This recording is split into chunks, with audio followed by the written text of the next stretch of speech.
Hello जयमसी सबैलाई। अहिले चाहिँ हामी धुलीखेलमा छौँ। ट्रेनिङमा आएका छौँ हामी।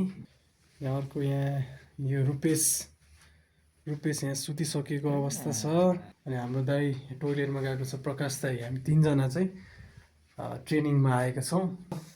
यहाँ जयमसी भाइ, के भन्नु छ दाई?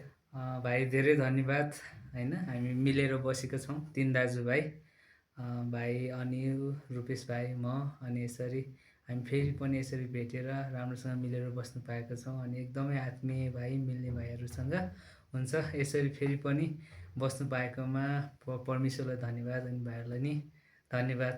जय मसीह। जय मसीह दाई।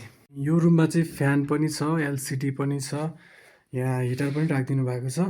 अनि अहिले चाहिँ जाडोको मौसम भएको कारणले अनि यहाँ मजाले पढ्ने टेबल कुर्सी पनि राखिदिनु भएको छ। एकदमै राम्रो रुम रहेको छ। यहाँ नेट पनि एकदमै राम्रो चल्छ। यो होटेलको नाम चाहिँ हिमालयन हाउस रिसोर्ट धुलीखेल। तपाईँहरू आएर बस्न सक्नुहुन्छ। एकदमै राम्रो होटेल रहेको छ। हस्त जय मसीह।